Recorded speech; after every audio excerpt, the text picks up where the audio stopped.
Satyabama Institute of Science and Technology, Chennai and Sriperumbudur. வணக்கம். தமிழக வெற்றி கழகத்தினுடைய தலைவர் விஜய் தற்பொழுது தன்னுடைய தொடர்ந்து தொகுதிகளில் முன்னிலை இருந்து வரக்கூடிய நிலையில் கிட்டத்தட்ட 110க்கும் மேற்பட்ட தொகுதிகளில் தொடர்ந்து தமிழக வெற்றி கழகத்தினுடைய தலைவர் விஜய் முன்னிலை வகித்து வந்திருக்கின்றார்.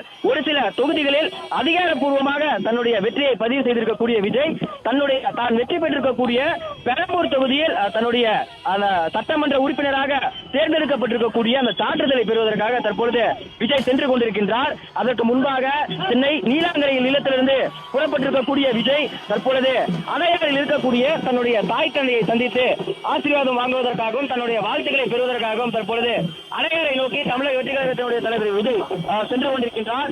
இதன் பிறகு லயோலா கல்லூரியில் ஏற்பாடு செய்ய தற்பொழுது வாக்குகள் கணக்கிடப்பட்டு வந்திருக்கக்கூடிய லயோலா கல்லூரியில் தன்னுடைய சட்டமன்ற உறுப்பினராக தேர்ந்தெடுக்கப்பட்டிருக்கக்கூடிய தன்னுடைய சான்றிதழை பெறுவதற்காக தமிழக வெற்றி கழகத்தினுடைய தலைவர் விஜய் தற்பொழுது சென்று கொண்டிருக்கின்றார். சென்னை நீலாங்கரையில் இருந்து காவல்துறையினர் பாதுகாப்பு விஜய்க்கு ஏற்பாடுகள் செய்திருக்கக்கூடிய நிலையில் தற்பொழுது இந்த ஈசிஆர் சாலை முழுவதுமே விஜய்க்கு உற்சாக வரவேற்பு அளிப்பதற்காக அங்கங்கே தமிழக வெற்றி கழகத்தினுடைய தொண்டர்களும் நிர்வாகிகளும் ரசிகர்கள் என ஏராளமானோர் இந்த கிழக்கு கடற்கரை சாலையவே ஆக்கிரமித்திருக்கின்றனர்.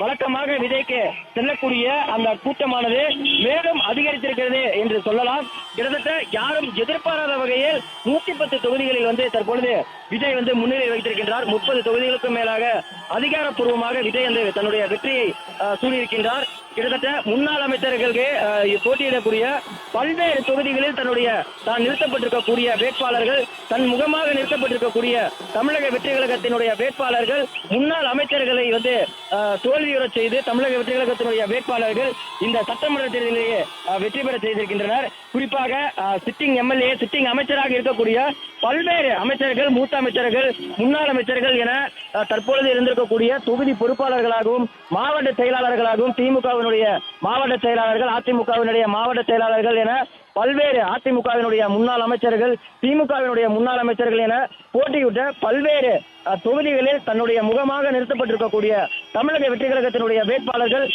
வெற்றி வாகையை சூடியிருக்கின்றனர். தமிழக வெற்றி கழகத்திற்கு கூடுதல் பலம் சேர்க்கும் வகையில் இந்த தேர்தலானது அமைந்திருக்கிறது என்றே சொல்லலாம். விஜய் வெற்றி பெறுவாரா, விஜயை தவிர்த்து மற்ற வேட்பாளர்கள் வெற்றி பெறுவார்களா என்கின்ற கேள்வி தொடர்ந்து அடிப்படையாக வைக்கப்பட்டிருந்தது. தொடர்ந்து விஜய்க்கு வருகின்ற கூட்டங்கள் ஓட்டாக மாறுமா என்கின்ற ஒரு கேள்வியும், வரக்கூடிய கூட்டங்களில் பெரும்பாலானோர் 18 வயதிற்கு கீழுடையவர்களே என்கின்ற ஒரு விமர்சனம் தொடர்ந்து முன்வைக்கப்பட்டிருந்தது.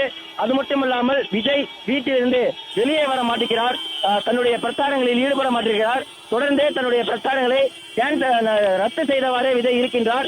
இவருக்கு எப்படி வாக்குகள் விழும், வெற்றி பெறுவார், எப்படி முதல்வராவார் என்கின்ற பல கேள்விகள் அந்த விஜய் மீது வைக்கப்பட்டுள்ளது. அத்தனை கேள்விகளையும் சுக்குநூறாக்கும் வகையில் தற்பொழுது தமிழக வெற்றி கழகத்தினுடைய விஜய் நிறுத்தப்பட்டிருக்கக்கூடிய வேட்பாளர்களும் சரி, விஜயும் சரி, அத்தனை கேள்விகளுக்கும் பதிலளிக்கும் வகையில் இந்த தமிழக வெற்றி கழகம் அதற்கான பதிலாக மாறி இருக்கின்றது என்றே சொல்லலாம். ஒட்டுமொத்த தமிழகமே எதிர்பார்த்திருக்கக்கூடிய இந்த ஒரு முடிவுக்காக தமிழக வெற்றி கழகத்தினுடைய தொண்டர்கள், நிர்வாகிகள் என ஒட்டுமொத்த பேரும் இந்த வெற்றியை கொண்டாடி வருகின்றனர். ஆட்சி அமைப்பதற்காக பெரும்பான்மையாக 118 எம்எல்ஏக்கள் தேவைப்படுகின்றது என்கின்ற ஒரு பட்சத்தில் 110க்கும் மேற்பட்ட தொகுதிகளில் தாவேகா முன்னிலை வகித்து வருகின்றது.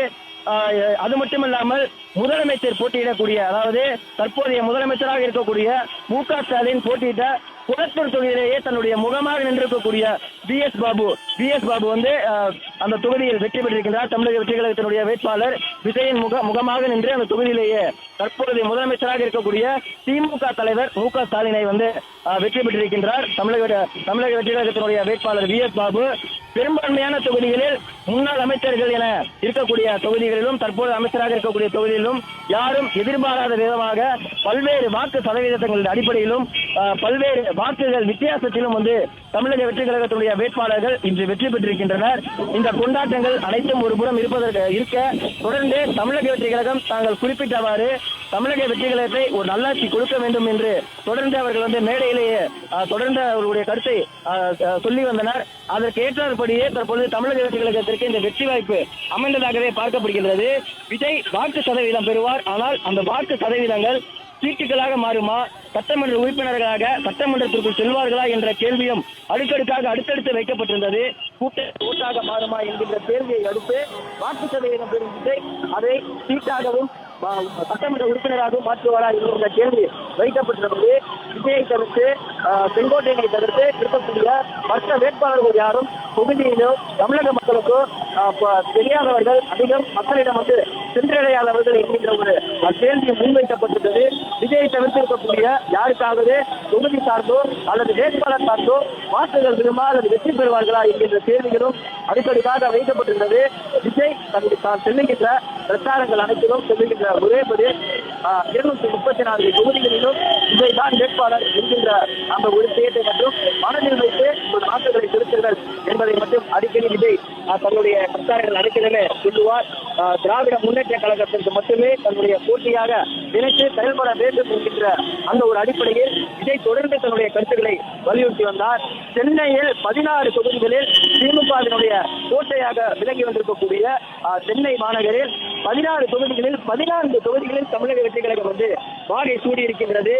அது மட்டுமல்லாமல் குறிப்பாக தற்பொழுது அமைச்சராக திமுகவினுடைய அமைச்சர்களாக இருக்கக்கூடிய பல தொகுதிகளில் போட்டியிட்டிருக்கக்கூடிய தமிழக வெற்றி கழகம் தன்னுடைய வெற்றியை பதித்திருக்கிறது. அது மட்டுமல்லாமல் குறிப்பாக சேப்பாக்கம் துறைமுகம் தொகுதியை தவிர்த்து மிகவும் நெருங்கி அந்த தொகுதிகளானது கிட்டத்தட்ட 10,000த்திற்கும் மேற்பட்ட வாக்குகள் வித்தியாசத்தில் தமிழக வெற்றி கழகம் அந்த 2 தொகுதிகளிலும் தோல்வியுற்றது. அதை தவிர்த்திருக்கக்கூடிய 14 தொகுதிகளிலும் அதிமுக திமுகவினுடைய கோட்டையாக விளங்கி வந்திருக்கக்கூடிய சென்னையில் 16 தொகுதிகளில் 14 தொகுதிகளில் தற்பொழுது தமிழக வெற்றி கழகம் வெற்றி வாகை சூடியிருக்கின்றது. Satyabama Institute of Science and Technology, Chennai and Sriperumbudur. Play store மற்றும் ஆப் ஸ்டோரில் இருந்து பாலிமர் செயலியை QR கோடு மூலம் பதிவிறக்கம் செய்யுங்கள். செய்திகளை உடனுக்குடன் பெறுங்கள்.